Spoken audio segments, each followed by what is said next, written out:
Assalamualaikum warahmatullahi wabarakatuh. Halo anak-anak semua, bertemu lagi dengan saya, Ibu Melinda, dalam pembelajaran kimia. Pada kesempatan kali ini, kita akan mempelajari salah satu bahasan dalam pembelajaran kimia, yaitu faktor-faktor yang mempengaruhi laju reaksi. Faktor-faktor yang mempengaruhi laju reaksi ini biasa diajarkan pada kimia kelas 11 SMA. Namun, sebelum kita melangkah lebih jauh mengenai apa aja faktor-faktor yang mempengaruhi laju reaksi, alangkah lebih baiknya bila kita mereview sedikit materi tentang minggu lalu, yaitu tentang apa itu laju reaksi. Seperti yang kita ketahui bahwa di dalam kehidupan kita sehari-hari, banyak sekali terjadi reaksi kimia. Nah, reaksi-reaksi kimia ini dapat berlangsung secara cepat dan juga secara lambat. Anak-anak semua, apakah ada yang tahu apa saja contoh dari reaksi yang berjalan dengan cepat dan juga reaksi yang berjalan dengan lambat? Ya, betul sekali. Jadi, salah satu contoh dari reaksi yang berjalan cepat dalam kehidupan kita sehari-hari yaitu adalah pelarutan tablet vitamin C di dalam air. Dalam pelarutan ini, tablet vitamin C akan cepat sekali menghilang dalam beberapa menit saja. Kemudian, untuk contoh dari reaksi yang berlangsung secara lambat yaitu adalah perkaratan besi. Dalam perkaratan besi ini untuk berkarat membutuhkan waktu yang sangat lama, dapat berhari-hari, berbulan-bulan, bahkan bertahun-tahun. Pada minggu lalu, kita telah mempelajari tentang pengertian laju reaksi.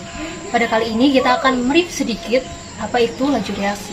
Laju reaksi sendiri merupakan berkurangnya konsentrasi per reaksi tiap satuan waktu, atau bertambahnya konsentrasi produk tiap satuan waktu. Misalkan kita mempunyai A yang direaksikan menjadi B, kira-kira manakah yang menjadi produk dan manakah yang menjadi pereaksi? Ya, betul sekali. A merupakan pereaksi dan B merupakan produk. Dalam laju reaksi, VA atau laju reaksi A dapat dirumuskan sebagai min perubahan dari konsentrasi A dibagi dengan perubahan waktu. Sedangkan untuk VB atau produk dapat dirumuskan sebagai VB sama dengan plus perubahan konsentrasi B dibagi dengan perubahan waktu. Ada beberapa faktor yang mempengaruhi laju reaksi ini sendiri. Yang pertama yaitu ada konsentrasi, kemudian ada suhu, kemudian ada tekanan dan volume, ada luas permukaan, dan yang terakhir yaitu ada katalis. Pada kesempatan kita kali ini, kita akan secara mendalam membahas tentang salah satu faktor saja, yaitu konsentrasi. Untuk lebih jelasnya, dapat kita simak pada video penjelasan berikut ini. Pernahkah kalian melihat persimpangan jalan yang ramai kendaraan dibandingkan dengan persimpangan kendaraan yang sepi? Manakah yang kemungkinan terjadinya tabrakan lebih besar? Mari lihat ilustrasi berikut.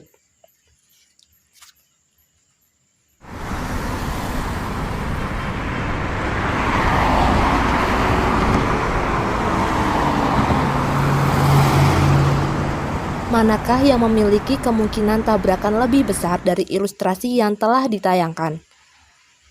Dapat kita lihat bahwa pada persimpangan jalan yang ramai, kendaraan kemungkinan terjadi tabrakan semakin besar. Lalu, apa hubungannya dengan laju reaksi? Mari kita perhatikan penjelasan berikut ini. Dalam hal ini, mobil mewakili banyaknya zat pereaksi. Semakin banyak zat pereaksi pada satu tempat, maka kemungkinan tumbukan semakin besar, sehingga reaksi akan semakin cepat. Konsentrasi mewakili banyaknya zat yang bereaksi. Jumlah partikel atau zat pereaksi sangat mempengaruhi besar tumbukan dalam reaksi. Semakin besar konsentrasi, semakin besar kemungkinan terjadinya tumbukan. Jika tumbukan antar partikel semakin besar, maka kemungkinan terjadinya reaksi juga akan semakin besar. Dengan demikian, kenaikan konsentrasi pereaksi memicu aktifnya tumbukan antar partikel dan akan menyebabkan laju reaksi semakin cepat. Sebaliknya, jika konsentrasi pereaksi semakin kecil, maka kemungkinan terjadinya tumbukan juga akan semakin kecil. Sehingga laju reaksi akan menurun. Jadi, semakin besar konsentrasi, semakin cepat reaksi yang terjadi.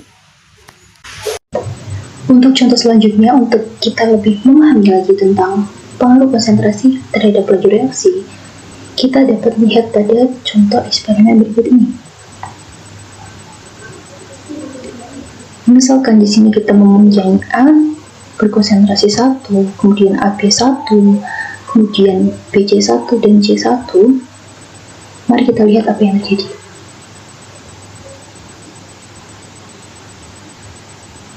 Seperti yang di awal telah dijelaskan bahwa konsentrasi ini mempengaruhi laju reaksi, karena semakin banyaknya konsentrasi maka zat partikel yang bertumbukan akan semakin banyak, sehingga reaksi yang terbentuk akan lebih cepat juga. Nah, dapat dilihat secara jelas bahwa pada partikel ini, bila hanya sedikit zat atau konsentrasi yang ada, maka mereka berjalan sangat lambat. Kemudian kita bandingkan bila konsentrasi ini ditambah.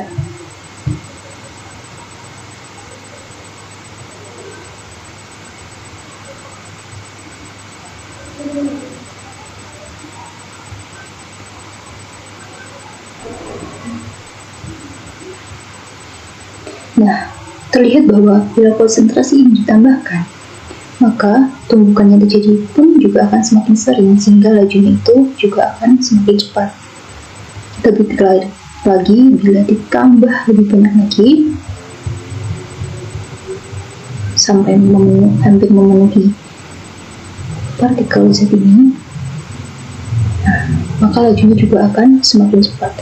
Maka dari sini dapat kita simpulkan bahwa memang konsentrasi ini sangat mempengaruhi laju reaksi, di mana semakin meningkatnya konsentrasi, maka jumlah partikel zat di dalam suatu zat akan semakin tinggi, sehingga tumbukannya juga akan semakin sering dan mereka akan melaju lebih cepat karena saling bertumbukan tadi.